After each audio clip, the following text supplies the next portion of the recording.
목사님께서 안 계시는데도 많이 나오셔서 감사합니다.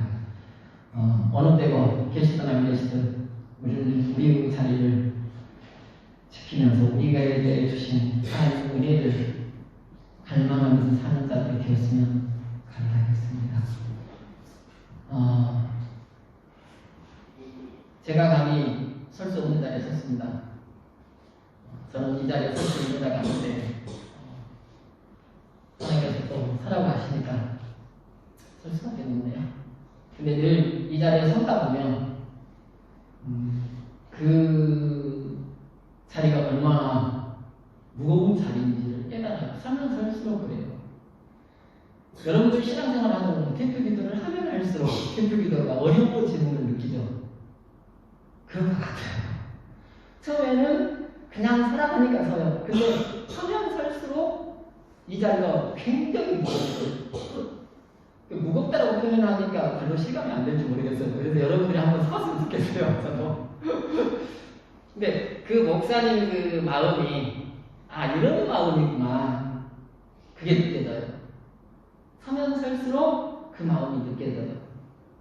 어떤 책을 보니까 그렇더라고요. 그 목사님이 그 간증을 잠깐 실어놨는데 아프가니스탄에 선교 사역을 하시는데 선교 사역을 하는 과정에서 덤프트럭하고 충돌을 했어요. 그래서 의식이 깜빡깜빡 하는데 그 덤프트럭하고 같이 가던 그 사람이 하는 이야기가 살아있으면 곤란하니까 깔아뭉개라고. 그 말을 들은 거예요, 이 목사님. 그 후진에서 다시 깔았어. 두 다리가 다 절단이 됐어요. 그 선교회를 다시 이제 그 목사님이 한국에서 했는데 두 다리 선교회라고 그렇게 이름을 지었다더라고요. 그러면 그 목사님이 뭐라고 하시냐면 하나님 나를 이렇게 두 다리가 없게 만드는 것은 두 다리가 없는 사람들을 품고 섬기라고 나를 이렇게 만드신 것이다.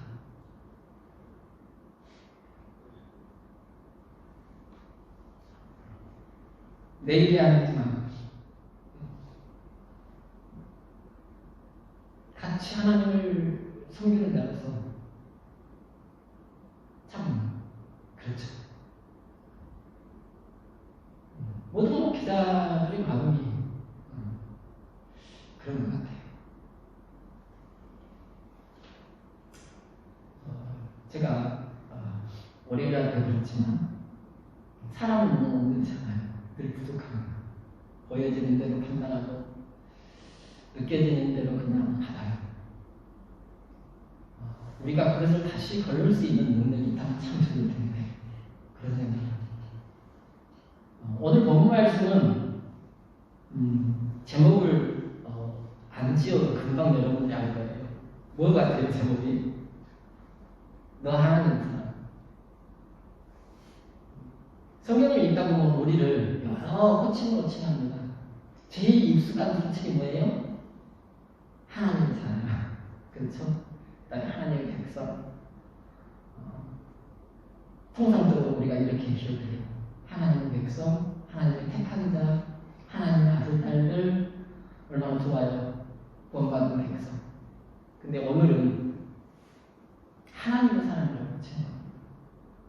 하나님의 사람. 저는 이 말을 들을 때마다 가슴이 울렁거려요. 내가 하나님의 사람으로 호칭받는다니, 내가 하나님의 사람으로 부름받을 수 있다니. 근데 아들, 딸이 더 존귀한 직이 아닙니까? 왜 직위로는 아들, 딸이 훨씬 존귀하고. 근데 하나님의 시각에서 봤을 때 너 하나님의 사람이라고 부를 수 있다고 하는 것은 뭐냐면 그만큼 충성된 자로 인정한다는 거예요. 하나님 나라를 위해서 그만큼 충성할 수 있는 자, 하나님을 위해서 목숨을 걸어버리는 자, 그렇게 대응할 수 있어요. 너 하나님의 사람이라고 하는 것은 그 사람한테 예속된 자, 그 사람의 손발이 되는 자, 그 사람이 원하는 대로 움직여주는 사람, 그리고 그 일을 할 수 있도록 그 사람이 보호해주는 사람. 이걸 여러 가지 뜻이 있겠지만 끄적내보자면 그래요. 근데 하나님이 우리를 하나님의 사람이라고 호칭한다고 하는 것은 이거는 어마무시한 거예요. 그래서 우리를 그렇게 충성되게 보고 있다는 거예요. 성경을 보면은 하나님의 사람이라는 호칭이 많이 등장하진 않아요. 하나님의 사람으로 지목받은 사람이 모세, 그 다음에 사무엘, 그리고 엘리야, 엘리사, 오늘 디모데, 그리고 무명의 선지자 2명. 그 이상 내가 하나님의 사람이라고 호칭받은 것은 못 봤어요. 성경은 그렇게 등장합니다. 하나님의 사람. 호칭이 중요한 것은 아니지만 문제는 오늘 사도 바울이 믿음의 아들 디모데를 부르면서 내 아들 디모데야라고 하는 호칭을 안 썼다는 사실이에요. 사도 바울이 디모데를 부를 때는 내 아들 디모데야라고 부르는데 희한하게도 오늘은 하나님의 사람이라고 디모데를 지금 부르고 있어요. 이 본문에서.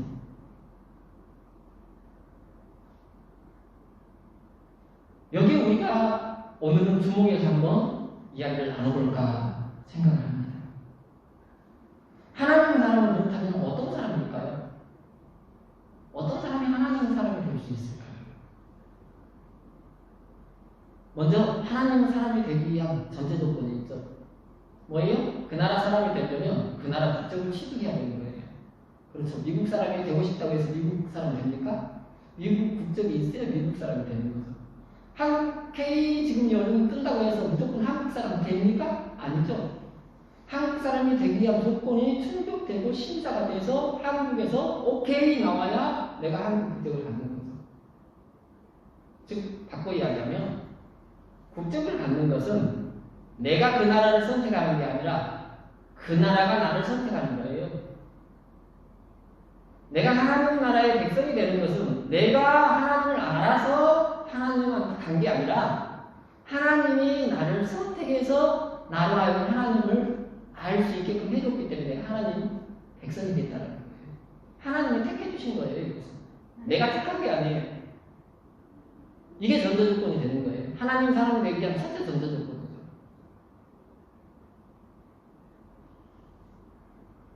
그렇기 때문에 하나님 사람은 소속이 어떤 소속이냐? 이제 소속이 바뀌어요. 그렇죠? 미국 국적을 갖게 되면 미국 사람의 소속을 갖게 됩니다. 즉 말하자면 미국의 법을 따라야 되고 미국이 보호해주는 보호 아래서 살 수 있어요. 하나님 사람은 이제 마찬가지예요. 하나님이 택해서 불렀다면 이제는 하나님 소속, 하늘에 속한 사람이에요. 이 땅에 속한 사람이 아니에요. 그러니까 이제는 어째요? 하늘의 법을 적용받는 사람이에요. 이 땅의 법을 적용받는 사람이 아니라 하늘의 법을 적용받는 사람.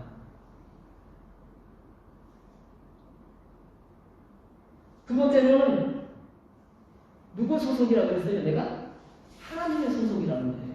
그러니까 하나님의 뜻을 이루는 사람이에요. 두 번째로. 그게 미국법을 따르거나 한국법을 따르는 방법이에요. 이렇게 됐을 때 누구 보호를 받게 돼요? 하나님 보호 아래에 있게 되고. 네, 하나님의 사람이라고 부름받은 사람들은 궁극적으로는 하나님 보호하신 가운데에서 하나님의 뜻을 행하며 살아가려고 하는 사람들입니다. 여기에 플러스 하나, 이게 뭐냐면 충성이에요. 충성이 빠진 하나님의 백성은 하나님의 사람이라고 불리기는 좀 자격 미달이 될 수도 있어요. 하나님이 보셨을 때. 그렇죠. 충성이 없다면 맡겨놓고 야 이것 좀 해 하는데 예 대답해놓고 첫째 아들처럼 안 했고 또는 하나님 이것 좀 해요 나 못해라 도망가고 그랬다가 다시 하는 둘째 아들도 있지만 도망가고 이게 하나님이 보셨을 때 너 하나님의 사람아 이것 좀 해 라고 이야기하실 수 있을까요?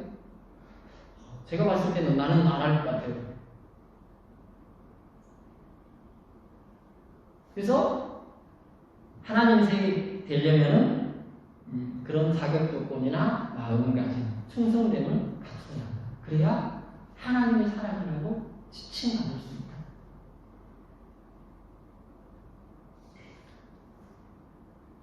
그렇다면 여기에서 중요한 것은 이제 하나 나왔죠. 왜요? 하나님의 사람이 되게 하나님이 하나님의 사람이라고 나를 호칭하시고자 한다면, 나를 하나님의 사람이라고 만약에 하나님을 호칭하신다면 뭘 보셨을까라는 거죠. 나의 어떤 걸 보고 하나님의 사람이라고 부르실까라는 거죠. 내 얼굴이요? 아니면 내가 세상에 가진 권세나 부귀 영광 이런 것들요? 내 학문이요? 아니잖아요. 내 특실 성분을 따지는 게 아니에요. 하나님이 하나님의 사람이라고 나를 부르신다면 하나님은 나의 세상 것을 보지 않으셔요. 뭘 볼까요? 뭘 볼까요? 내가 너한테 뭘 시키면 100% 해줄 수 있는 사람. 이걸 보시지 않을까 싶어요. 오늘 디모데가 그렇게 지금 했거든요. 사도 바울과 같이 전도 여행을 하면서 그렇게 섬겼어요. 그걸 지금 드러내기 위해서 사도 바울은 디모데에게 내 아들 디모데야라고 호칭하지 않고 여기서 너 하나님의 사람아라고 호칭한 거예요. 지금 디모데에게 이것을 일깨워주기 위해서. 너 나처럼 나하고 같이 복음을 위해서 이렇게 고난받지 않았느냐? 너는 정말 하나님의 사람이라고 사도 바울이 지금 위로하는 거예요. 디모데 격려하는 거예요. 지치지 말아라. 그 길 가는 동안 너는 하나님의 사람으로 부름받는다니까.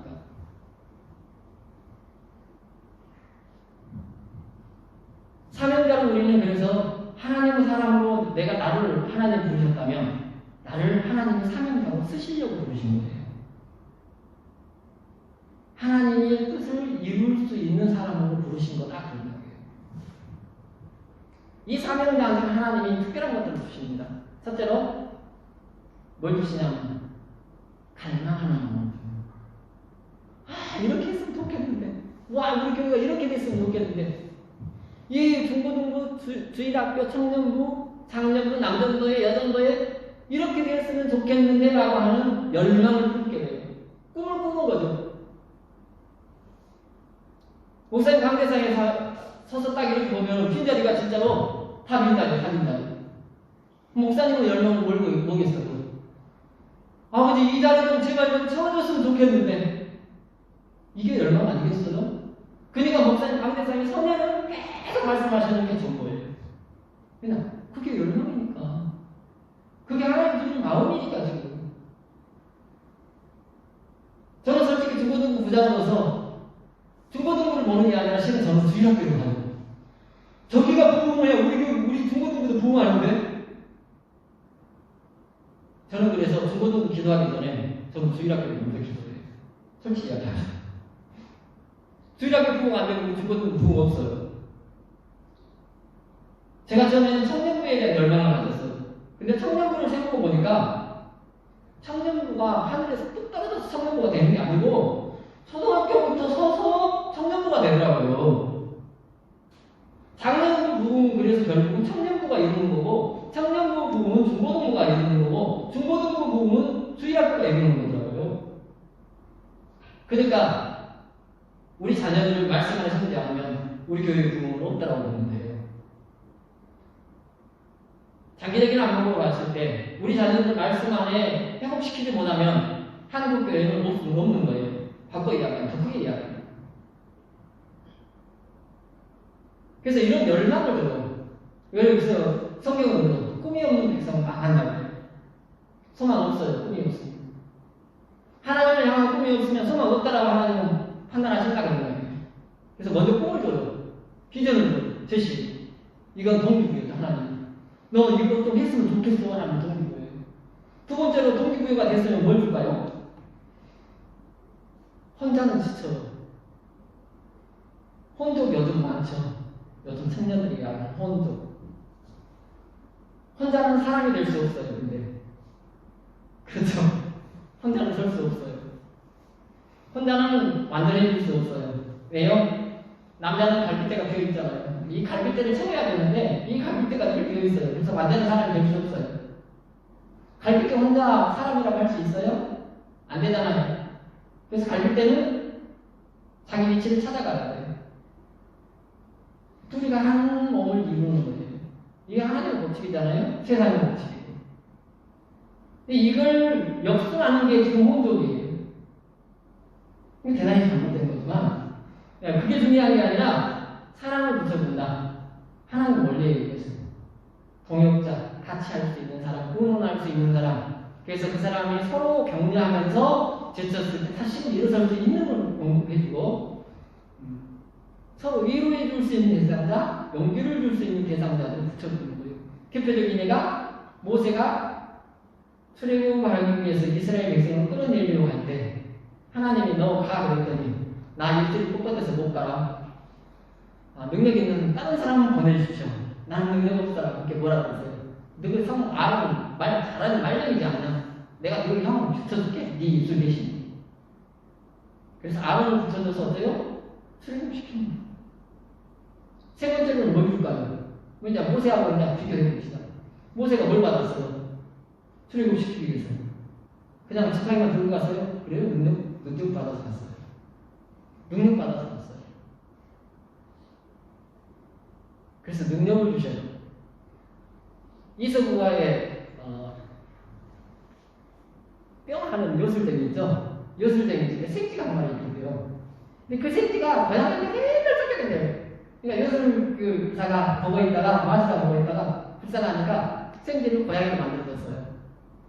그랬더니 고양이를 만들어주니까 이 새끼가 개를 무서워하더래요. 그래서 개를 만들어줬어요. 그랬더니 이 개가 호랑이를 무서워하더래요. 그 주인이 가만, 야 너는 상관없이 생기나 너 다시 생기라. 이 말은 무슨 말이에요? 고양이가 됐으면 고양이의 능력으로 살아야 되잖아요. 근데 늘 핑계만 대면서 숨어요. 나는 무엇이 없어서 못하고 무엇이 없어서 못하고 무엇이 없어서 못하고. 우리 형편들, 우리 모습이에요. 이것이 실은. 하나님 맡기셨을 때는 능력을 반드시 주십니다. 모세처럼 출애굽시킬 수 있는 능력을 주셔. 물론 그것이 모세의 능력은 아니지만 하나님이 부여하신 거예요. 마지막으로 하나님이 모세와 어땠다? 함께 하셨다. 하나님이 모세 혼자 살아간 게 아니라 함께 하셨어요. 믿음의 근간은 목사님께 내가 늘 말씀드리는 것이 세례당연하죠. 세례당연할 때 세례당연한테 질문하라고 하잖아요. 목사님 질문 잘 안 하는데 꼭 하고 싶은 사람들이 있어요. 그건 꼭 하고 싶은 사람들은 제가 이런 질문이에요. 창세기 1장 1절이 믿어지십니까? 라는 질문을 합니다. 여러분은 다 주실 줄 알아요? 근데 창세기 1장에 보게 되면 뭐라고 적어져 있습니까? 태초에 하나님이 천지를 창조하시니라. 이게 믿어지면 다 믿어져요. 이게 안 믿어지면 다 안 믿어지고 다 의심스러워요. 그래서 나중에는 어떻게 가나 신앙생활을 계속하고 말씀을 계속 듣다 보니까 이게 어떤 상황으로 전개가 되나 내가 좋아하는 말을 갖고 내가 신앙을 버려야 돼요. 병신되는 거예요. 신앙인은 신앙인인데 병신신앙.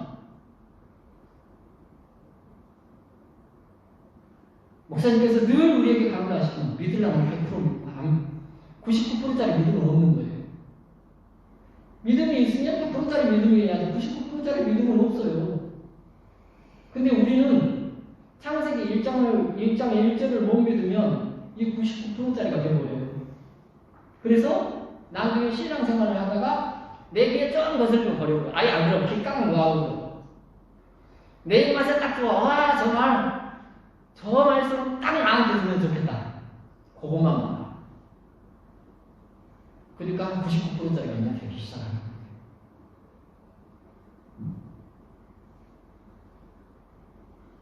시편 118편 6절을 보게 되면 여호와는 내 편이시 내가 두려워하지 아니하리니 사람이 내게 어찌할까라고 합니다. 이것을 히브리서 13장 6절은 이렇게 풀어줍니다. 그러므로 우리가 담대히 말하되 주는 나를 돕는 이시니 내가 무서워하지 아니하겠노라. 사람이 내게 어찌하리요 하노라. 하나님이 함께 하시면요 그 누구도 돈 벌 수가 없어요. 근데 우리는 쫄아요. 어떤 것을 쫓으니까 우리 눈에 보여지는 상황에 쫄아버려요. 그러다 보니까 우리가 아무 능력이 없는 것처럼 하나님 아니 계신 것처럼 낭랑할 때가 있어요. 근데 사명자는 이런 상황 속에서도 또 이루어집니다.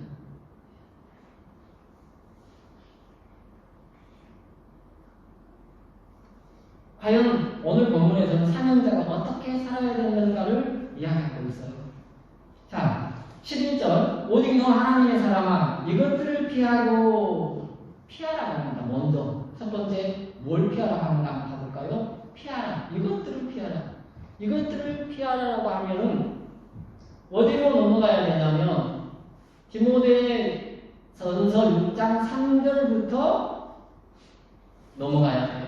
실은 오늘 내가 이거 체크를 안 해뒀는데 디모데전서 6장 3절부터 넘어가야 되는데 이게 3절부터 5절까지는 뭘 이야기하고 있냐면 이단에 대해서 이야기하고 있어요. 3절부터 5절까지는 이단을 피하라고 하는 경고 말씀이에요.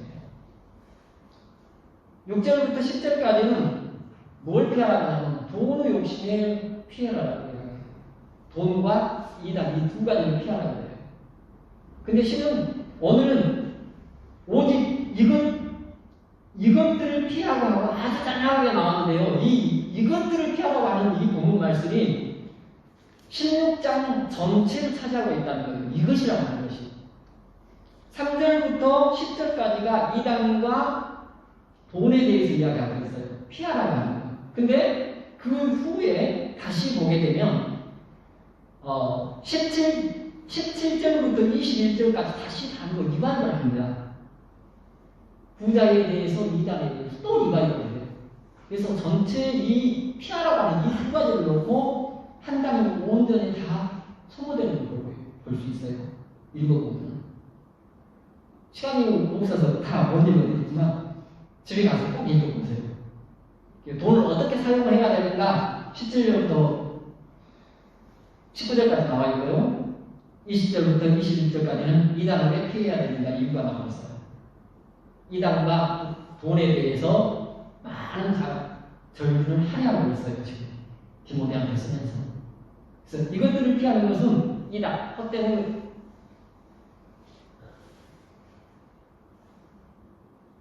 거짓 교사라고 성경은 많이 이야기하고 그 다음에 또 하나 헛된 신화라고 이야기합니다.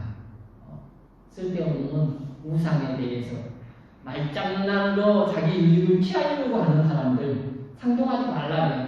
그 사람들 상동하다 보면 어쨌든 시간만 많이 뺏기고 얻는 일이 하나도 없다라는 거예요. 그래서 상동하지 말라는 거예요. 그래서 이단에 대해서 철저하게 경계하라. 두 번째로는 돈의 욕심을 피하라라고 이야기합니다. 이 돈의 욕심은 여러 군데에서 돈에 대해서 경고를 많이 합니다. 근데 오늘 특별히 잠언 30장 7절로 9절을 봅시다. 이단과 돈에 대해서 잠언 어떻게 이야기합니까?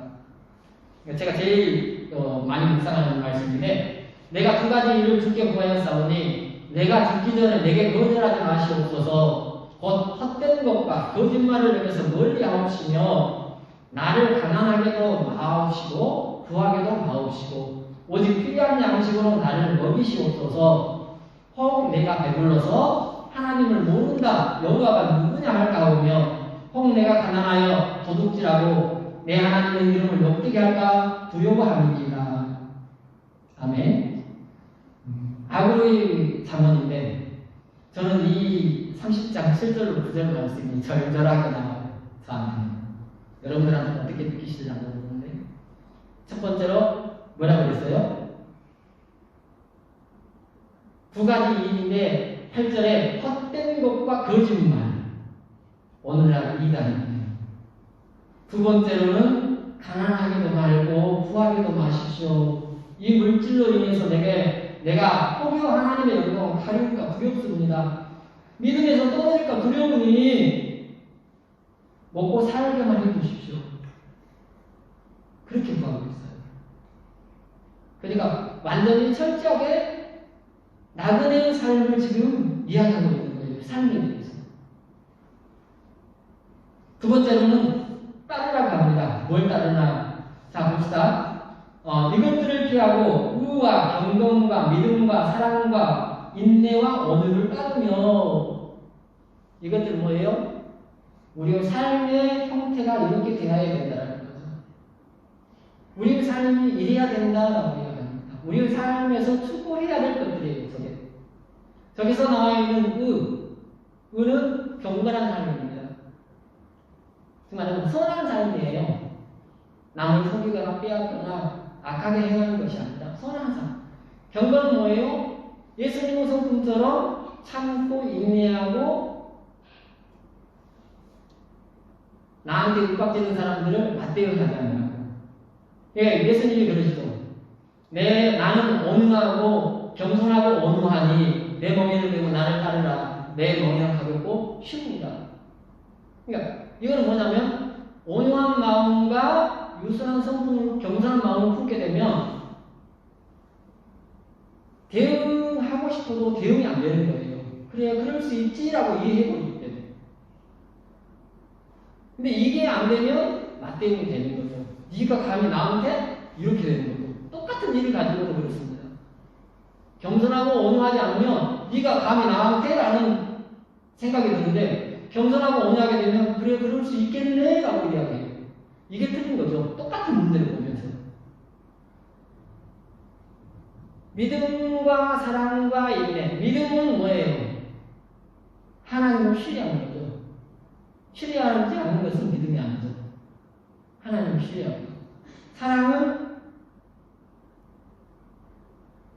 물이 멈춰 있으면 썩어요. 사랑도 마찬가지예요. 내가 하나님의 사랑을 받고 그 하나님의 사랑을 세상 흘려보내지 않으면 내 사랑은 거짓 사랑이에요. 그래서 야고보서가 그러잖아요. 사랑에 대해서 가장 강조하는 서신서가 요한서죠. 요한 1, 2, 3. 특별히 요한 1서에 사랑을 굉장히 강조합니다. 하나님은 사랑이다. 하나님을 모른다면 하나님을 모르는 것이다. 내 보이는 형제를 사랑하지 않는 것은 하나님을 사랑한다고 하는 것이 거짓말이다. 요한서는 계속 그렇게 강조합니다. 하나님의 사랑을 내가 받았다면, 이 사랑을 안다면 이 사랑을 행해야 된다는 거예요. 받고 끝나버리는 게 아니라 행해서 세상으로 흘려보내야 된다는 거예요. 인내. 이거는 믿음의 결정체라고 할 수 있죠. 믿음이 없으면 참을 수 없어요. 믿음이 없으면 견딜 수 없어요. 하나님을 믿으면 그 시간, 오랜 시간이라 하더라도 참아낼 수 있지만 하나님을 향한 믿음이 약해지면 참아낼 수 없어요. 온유한 성품은 유순함과는 좀 틀려요. 유순함은 모든 것에 그냥 물 흐르듯 흘러가는 것이지만 온유한 성품은 정의로운 성품이에요. 그렇지만 날카롭지 않아요. 송곳처럼 날카롭지 않아요. 부드러워요. 정의를 따라가지만 부드러운 성품으로. 이것을 추구하며 살아라 라고 이야기합니다. 세 번째로 믿음의 선한 싸움을 싸우라. 싸우라는 거예요. 믿음의 선한 싸움. 여기서 말하는 선은 뭐냐면 하나님의 뜻대로 사는 삶을 이야기합니다. 하나님의 뜻대로. 우리가 착한 행실이 아니라 하나님 뜻에 합당한 삶. 이게 지금 두 번째에서 따르라라고 하는 종속이 부르니까 저걸 따르면 하나님의 선한 뜻을 성취할 수 있다는 거예요. 이것이 우리의 싸움이라는 궁극적. 마지막 치하랍니다. 마지막 취하는 것이 뭐예요? 영생을 취하라 그렇게 이야기합니다. 영생을 취하라. 그래서 믿음의 선한 싸움을 싸우라. 영생을 취하라. 영생을 어디에서 얻어지는 거예요? 영생을 어디에서 얻어진다고 생각해요? 궁극적으로 1, 2, 3번이 다 이 영생을 얻기 위한 과정입니다. 최종 목적은 뭐예요? 최종 목적은 뭐예요? 이렇게 우리가 싸움을 하고 선하게 살려고 몸부림치고 믿음을 붙잡고 가는 것은 무엇 때문에 붙잡고 가는 거예요? 최종적으로는 영생을 얻기 위한 거잖아요. 그렇잖아요. 천국에 가는 거예요, 우리가. 그러니까 바꿔 이야기합시다, 이제 여러분. 이렇게 살지 않으면 천국에 갈 수 있다, 없다? 바꿔 이야기하면 천국 갈 수 없다는 이야기예요. 그렇잖아요. 우리는 천국에 갈 수 있다는 것에 집중하지만 바꾸어 생각해 보자고요, 그러면. 만약에 내가 이것을 다 따를 수 없다, 그러면 어떻게 되는 거예요? 천국? 99%만 간다? 없다니까 그런 99%짜리 천국은 못 간다. 궁극적으로. 착각하지 마시라고요. 그래서 빌립보서 2장 12절. 그러므로 나의 사랑하는 자들아, 너희가 나의 있을 때뿐 아니라 더욱 지금 나 없을 때에도 항상 걱정하여 두렵고 떨림으로 너희 구원을 이루라. 그냥 하신 말씀 아니에요. 두렵고 떨림으로 너희 구원을 이루라. 혹시 내가 믿음에서 떨어지면 어떠지? 지옥이지 그러면. 그러면 지옥이에요. 우리 믿음의 모든 자들이 두려움과 떨림으로 우리에게 하나님이 생명 바쳐서 주신 이 구원을 안 놓치려고 몸부림치면서 붙잡고 있어야 된다는 겁니다. 이게 우리 사명이에요. 실은. 이것이 우리 땅에서 우리 사명이라고. 사명이 거창한 게 아니라 이 구원을 꽉 붙잡고 있는 것. 이 구원에서 떨어지지 않는 것. 이게 사명이에요. 이렇게 구원을 얻기 위해서는 앞에 세 가지. 피할 것은 피하고, 따를 것은 따르고, 싸울 것은 싸우면서 이 구원을 잡고 있어야 된다는 거예요. 이 구원을 잡기 위한 싸움이고, 이 구원을 잡기 위한 따름이고, 이 구원을 잡기 위한 피함이에요. 내가 의롭게 살기 위해서 피하면 아무 필요가 없어요. 내 의만 드러날 뿐이에요. 오늘 너 하나님을 사랑하라고 호칭하면서 부르는 이 부름이 짤막하고 가슴 벅차고 와 하나님이 나를 이렇게 충성된 사람으로 보고 나한테 하나님 일을 맡기는구나 감격할 만해요. 가슴 둥근거리고 설레요. 가슴 벅차요. 근데 이런 삶을 살기는 쉽지 않아요. 이렇게 너 하나님을 사랑하라고 불러줄 수 있는 수준에 내가 도달하기까지는 쉽지 않아요.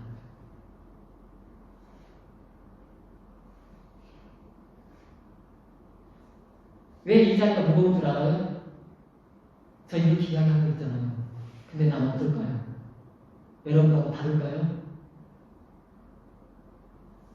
여러분이 그래요. 나도 저렇게 살아야 되는데 나는 뭐지? 나는 어디까지지? 저도 똑같아요. 근데도 나는 이 앞에서 여러분들한테 지금 이야기해야 해요. 이게 내 짐이에요. 내 짐은 아니겠죠. 어찌 보면 나는 일회성으로 끝나지만 일생 은퇴하실 때까지 저 강대상에서 이 말씀을 선포해야 될 목사님은 어떨까요? 우리는 그분을 헤아려야 돼요. 잘못되고 좀 내가 인간적으로 세상적으로 내 눈에 거슬리는 걸 먼저 볼 게 아니라 진짜 저분의 내면에는 뭘까?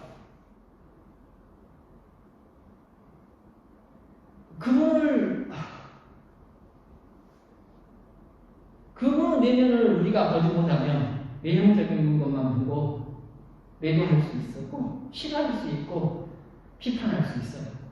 아니요. 우리에게 그런 자격이 없습니다. 우리는 단 한 번도 그 짐을 지어보지 않았잖아요.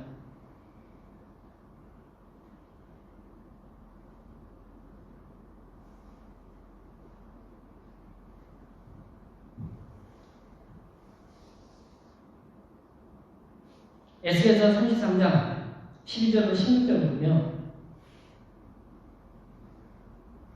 에스겔에게 하나님이 파수꾼으로서 사명을 이야기하고 이스라엘 백성이 너희들이 어떻게 살아야 된다고 하는 것을 말씀하시는 부분입니다.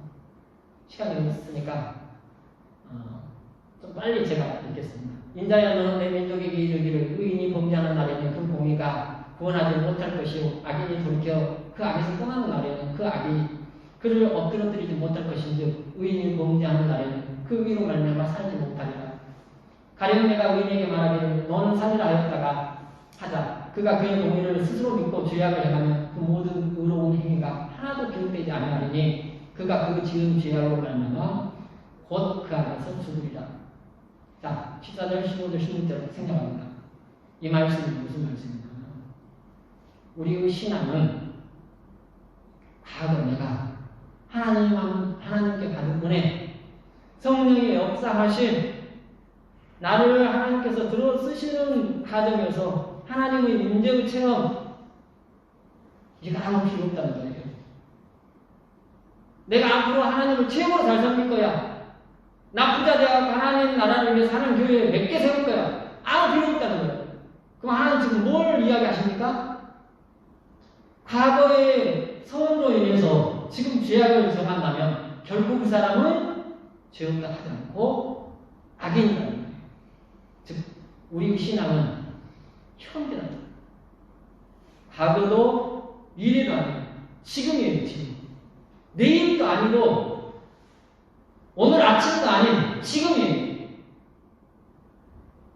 이거 굉장히 중요한 사실이에요. 지금 내가 하나님을 어떻게 대면하고 있는가. 이게 우리 신앙의 본질이에요. 에스겔서에서 하나님이 말씀하시는 것이 그거예요. 의롭게 살다가 죄를 범하면 그 사람이 의인이냐? 아니라는 거예요. 죄악 속에 파묻혀 살다가 회개하고 의롭게 살려고 작정해서 의를 행하는 그 사람이 의인이라는 거예요.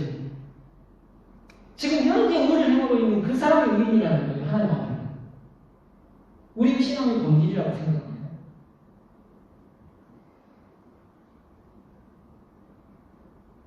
결론 같은 말씀 디모데후서 4장 7절로 8절 보고 예배 마치겠습니다. 나는 선한 싸움을 싸우고 나의 달려갈 길을 마치고 믿음을 지켰으니 이적으로는 나를 위하여 의의 멸관이 예배가 되었으므로 죽어 의로우신 재판장이 그날에 내게 주실 것이며 내게만 아니라 죄에 나타나는 힘을 사모하는 모든 자에게 됩니다.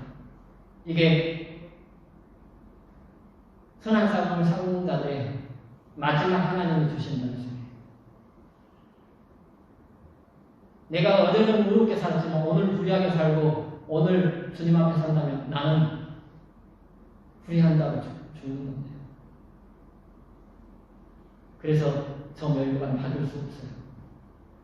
끝까지 주님 앞에 서는 그날까지 내 믿음을 지키고 달려갈 선한 싸움을 다 싸우고 마쳐야 그때에서 주님 앞에서 내가 멸관을 얻을 수 있다고 하는 사실을 우리 모두가 기억했으면 좋겠습니다. 찬송가 216장 하시고 기도합시다.